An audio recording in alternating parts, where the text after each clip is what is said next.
Hey everyone, welcome back to Corporate Decoder. Today, we're diving into a report that is all about the future, and let's just say it involves some rather interesting changes to how things will work down the line, especially when it comes to voting and ownership. So get ready, because we're peeling back the layers of a corporate announcement that is not your everyday news. And before we get too deep into the juicy details, if you love getting clear, no-nonsense insights from the world of business filings, make sure to hit that subscribe button. Also, we've got a fantastic community brewing on Discord, so be sure to join us there too. Link is in the description below. We're looking at a Form 8K filing from First Foundation Incorporated. This isn't a regular financial report like a 10Q, but rather a way for companies to announce major events that shareholders need to know about. Think of it as a public bulletin board for significant happenings. The big news here revolves around something called an Amendment Number 1 to a merger agreement. Basically, First Foundation is planning to merge with another company called First Sun Capital Bancorp.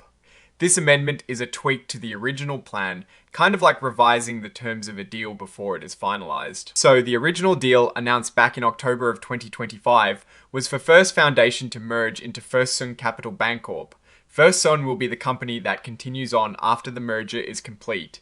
This amendment, signed on the 6th of February 2026, specifically changes a part of the original agreement that deals with how the new combined company's stock will be structured. What is really interesting is how they're adjusting the rules around something called non-voting common stock. Imagine a special type of stock that, well, doesn't let you vote on company matters. This amendment changes how holders of this non-voting stock can potentially convert it into regular voting common stock. Under the original plan, if you held this non-voting stock, you could convert it into voting stock, but only up to a certain point. A really important limit was put in place. You couldn't convert enough to end up owning more than 4.99% of First Sun's voting securities. This is a common regulatory protection, especially in banking, to prevent any single entity from gaining too much control. Now, with this amendment, they've changed that. The new rule is that you can convert your non-voting stock into voting stock, but only if First Sun takes an action that reduces your ownership percentage of a certain type of voting stock.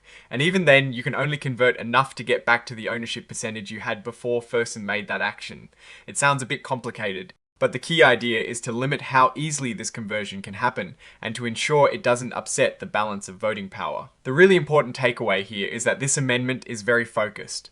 It doesn't change the overall deal terms, like the price being paid, how the shares will be exchanged, or any of the other financial aspects of the merger. It is purely about fine-tuning the voting rights structure of the new company. Now, while this filing might not have the detailed financial tables you'd see in a quarterly report, it does point us to other important documents. We're talking about the registration statements and joint proxy statements that were filed earlier. These are crucial because they contain much more in-depth information about the merger itself and what shareholders need to know to vote on it. The filing strongly urges investors to read those other documents. They're like the instruction manuals for the merger, containing all the vital details about First Sun, First Foundation, and how this whole transaction will work. It also mentions participants in the solicitation. This is standard language in these types of filings. It's basically letting everyone know who might be trying to persuade shareholders to vote a certain way on the deal. It includes information about the directors and key executives of both companies and their interests in the merger. And finally, the report is signed off by First Sun Capital Bancorp, with Jamie Britton, the Chief Financial Officer, putting their name on it. This really emphasizes that First Sun is the entity that will be carrying forward. So, what is the story here? This is a company, First Foundation, on the verge of being acquired. This filing is mostly about adjusting the fine print of that acquisition, specifically concerning how certain types of stock can be converted, and importantly, who gets to control what percentage of voting power. The restrictions around the 4.99% ownership limit are a big deal in the banking world. They exist to ensure that no single entity can exert undue influence.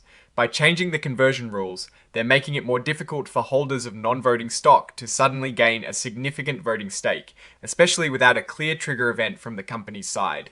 This suggests a desire for stability in the voting structure of the surviving entity, First Sun.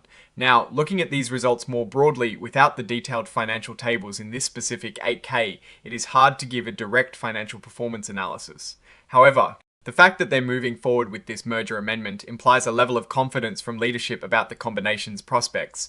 The key risk remains the successful integration of these two entities, and whether the new structure and leadership will truly benefit all stakeholders. The focus on voting control percentages is a strong indicator of how important regulatory compliance and controlled ownership are in the banking sector.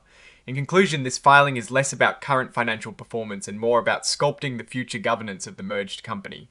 The changes to the non-voting stock conversion rules aim to maintain a controlled ownership structure, particularly in light of banking regulations. It is a subtle but significant adjustment that shows leadership is carefully managing the transition.